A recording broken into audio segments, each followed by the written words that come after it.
پانے کے باوجود محروم۔ چارلی چیپلن فلمی دنیا کا ایک مشہور ترین آدمی تھا۔ وہ فلموں میں ہنسانے کا کردار ادا کرتا تھا۔ اس نے 52 سالہ فلمی زندگی میں بے شمار دولت کمائی۔ چارلی چیپلن ایک انگریز تھا۔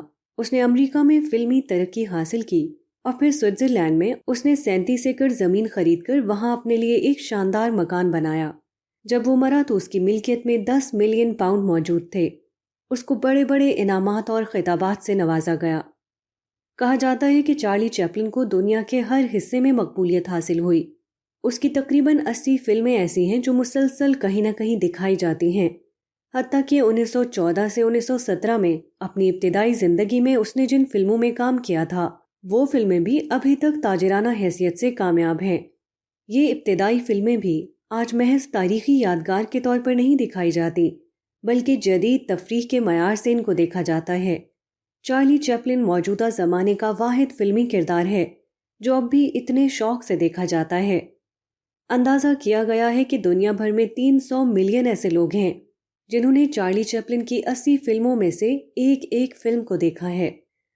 چارلی چیپلن کی ابتدائی زندگی نہایت غربت میں گزری تھی، چنانچہ بعد کو کثیر دولت کا مالک ہونے کے باوجود اس کو ہمیشہ یہ ڈر لگا رہتا تھا کہ کہیں وہ دوبارہ مفلس نہ ہو جائے۔ اس نے ایک کے بعد ایک 4 شادیاں کی۔ آخر عمر میں وہ بالکل ناکارہ ہو گیا۔ اس کی زندگی ویل چیئر پر گزرتی تھی۔ اس کی نگاہ بے حد کمزور ہو گئی تھی۔ اس کے بولنے اور سننے کی طاقتیں جواب دے گئی تھیں۔ حقیقی چارلی چیپلن بستر پر ناکارہ پڑا تھا، مگر فلمی چارلی چیپلن بدستور سینما ہاؤسوں میں لوگوں کی تفریح کا مرکز بنا ہوا تھا۔ چارلی چیپلن کے متعلق کہا جاتا ہے کہ اس نے کسی بھی دوسرے انسان کے مقابلے میں زیادہ لوگوں کو زیادہ خوشی دی اور زیادہ ہنسایا، مگر اس کا اپنا انجام یہ ہوا کہ وہ آخر عمر میں اپنے بڑھاپے کو بے بسی کے ساتھ دیکھا کرتا تھا اور اس کا ہنسنا اس سے رخصت ہو چکا تھا۔ 25 دسمبر 1977 کو 4 بجے صبح اس وقت اس کا انتقال ہو گیا، جبکہ صرف چند گھنٹے بعد اس کا خاندان کرسمس کی سالانہ تقریبات منانے کی تیاریاں کر رہا تھا۔ چارلی چیپلن کے ایک سوانح نگار ڈینس گفورڈ نے اس کے انجام کی بابت یہ الفاظ لکھے ہیں: وہ جب کام کرتا تھا تو وہ محض فلم سے کچھ زیادہ کی تخلیق کرتا تھا، ہنسی اور محبت کے ساتھ جینا، خواب اور امیدیں، مگر ہمیشہ خوشیوں پر خاتمہ کہاں تھا، اگر بالآخر وہ کل کی سڑک پر قدم رکھنے سے زیادہ کچھ نہ ہو۔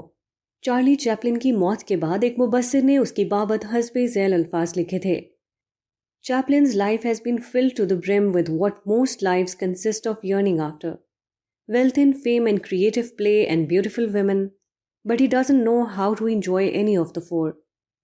چارلی چیپلن کی زندگی ان چیزوں سے آخری کنارے تک بھری ہوئی تھی جس کی دوسرے اکثر لوگ صرف تمنا کرتے ہیں: دولت، شہرت، تخلیقی اداکاری اور خوبصورت عورتیں، مگر اس کو نہیں معلوم تھا کہ ان چاروں میں کسی ایک سے بھی وہ کس طرح لطف اندوز ہو۔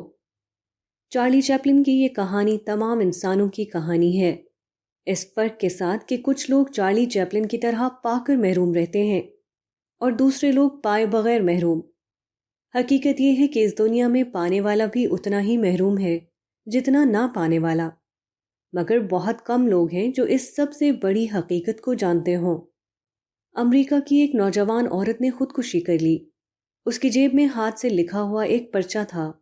اس میں درج تھا: مجھے خوشی کی تلاش تھی، اس کے لیے میں نے نشے کا استعمال کیا، میں جنسی آوارگی کی حد تک گئی، مگر مجھے کہیں خوشی نہیں ملی۔ اب میں مایوس ہو کر اپنے آپ کو ختم کر رہی ہوں۔